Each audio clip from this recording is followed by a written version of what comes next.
Today we're gonna do something a little different. I have been posting a lot of Thanksgiving and Christmas paintings, and we're going to leave that sort of theme for today. And we're going to together, I really hope that you do this together with me, we're gonna create something magical. And no matter what it is that you design and you paint along with me today, if you follow this sort of technique and format, it's going to be magical. I can promise you.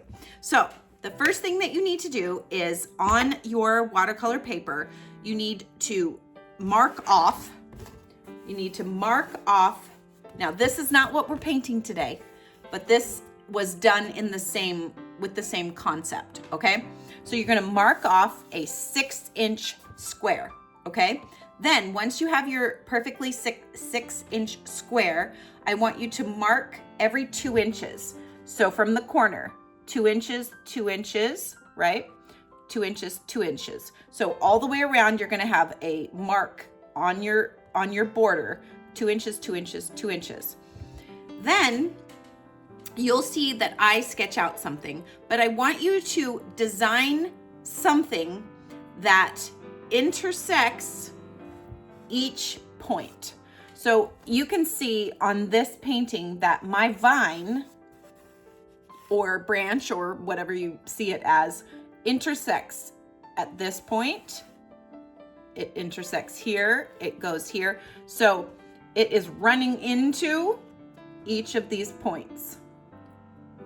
Okay, so whatever you design, and I'm going to show you what I designed, and then I'm going to paint it. You can follow along, but I want you to create something. Now you can do literally exactly what I paint, or you can design whatever, just the sky's the limit, just as long as what you design doesn't touch the border except at this point, and it must touch the border at each of these points, okay? Then, why, Sarah? Why would it have to touch the border at each of these points? Well, because we are doing a technique that tile creators or tile designers use. And if you create something that intersects at each of these exact measured points, then it doesn't matter how you turn your tile, your 6-inch square tile, the design will fluidly flow into the next tile. And I'm going to turn my camera angle down, and I'm gonna take some of these tiles here, and I'm gonna demonstrate what I mean, okay? All right, okay, so I took my my watercolor and had it professionally scanned and then printed on these little ceramic tiles for demonstration purposes, so you could see that what you're creating actually, this is how it will work. Okay, so down here, these are 4 identical tiles. See, these are 4 recreations of this, okay? All right, so you can see that right here and right here intersect, right here and right here, right here. So all of the points intersect. So that means that if I turn this one this way, it intersects here, and now the stem of this flower goes into this one. And I can match this one up here, and it intersects here, and it intersects here. Or I could rotate it like this, and now you can see that this intersects and this intersects, right? I could leave that like this, or I could rotate this one here, and this intersects here, this flows into here, flows, everything intersects. So you can so I could actually turn these and put all of the yellow flowers in the center. And now I have this beautiful, magical design, right? It's magical because you can literally turn it any way. I could put all of the roses in the center like this, and now it flows this way. All the hummingbirds are here. You have butterfly, butterfly, butterfly, butterfly in a rotation. Now, here's where it gets a little bit like extra fun. So these are all identical tiles. What you can also do, as if this wasn't magical enough, what you can also do is when you have your painting scanned, you can do a mirror image. So 2 of the tiles I'm going to replace with mirror image ones, which means that they are facing the other direction, right? So now they still match up because you have your intersecting points. So now you have this like, doesn't this, now you're like, oh, it's looking like a tile floor, or it's looking like wallpaper, right? This is how they design wallpaper and tile patterns to all match up. They make sure that the design hits at specific points. So you could, now that I have a mirror image, you could make this really cool. Or I could turn it like this and put all of the, I can put the roses like that. And now I have this really cool design. Or I could make it so that it goes like this, so that the hummingbirds are pointed down and pointed out. I know that it's not Valentine's Day right now, but maybe when you're seeing this, it will be. But we are going to jump in and create a Valentine's Day tile that can be recreated and moved all different ways. So you can create a Christmas one. You can create anything you want as long as whatever you design matches up in these quadrants. You're going to be able to reproduce it and make a super cool pattern for custom wallpaper or custom tile or whatever you want. By the way, having each of these printed was only $2. $2, so that's kind of cool. Anyway, just thought I'd let you know that that's pretty cool. So what you're gonna need is a piece of watercolor paper that's a little bit bigger than your 6-inch square.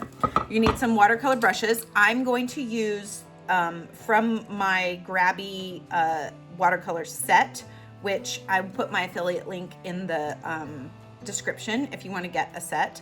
I'm going to use these ones. So I'm going to use the number 1, the 00 or the 22-aught or whatever, number 4 and number 3. And of course, I'm going to use this one, my Grabby, which is well loved. I mean, look at this pan, you guys. It's well loved, but I just can't get over the fun of the metallic sparkly paints over here and the neon paints and all of these, like the, you know, regular basic color paints. I love it. Are you ready? Let's go. I'm not going to unveil what it is, my design, until as it happens. So I usually show like the end result first, but I'm not gonna do that this time. So get all set up, get your water, and let's go. All right, so you can see that I've got a reference photo here, but that's not what I'm painting. I'm just going to use that technique of the little floral garland that spells out the word. And I'm gonna use that garland as the thing that meets each of the little points that are 2 inches apart. So when it is replicated after they all match up. And I'm so excited to see how that comes about. Whatever you designed, let's just paint together and listen to the music. And when we're finished, I'll meet you back here.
Okay, we're all dry.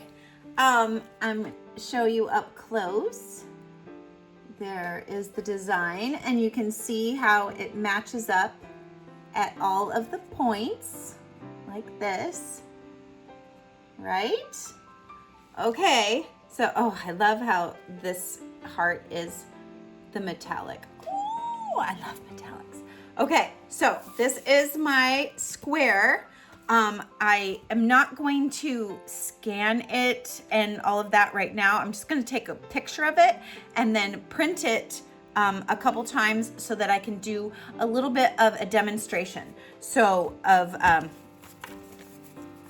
I printed it just on my home printer and cut them out so that I can show you the magic, and you will be able to do this too with yours. So I'm gonna show you how these match up. So I printed 6, so you can see that they match up and the garland flows into each other. But I want to show you that no matter how you turn it, this way is my favorite because it creates that little diamond in the middle and the words just flow and the garland wraps around the hearts and it flows in together, each of the words of love, it just sort of flows together and it's super cute. But you can turn it, like if you are like, I don't really like this diamond, you can turn it like that and look, it matches up. It's always going to match up is the moral of this story. It's really fun to print yours out and play with how the different ways that it goes, and I hope you do so. Thank you for hanging out today. If you're not yet subscribed and you enjoy this content, please subscribe and turn on the notification button so you don't miss our next painting adventure. See you next time.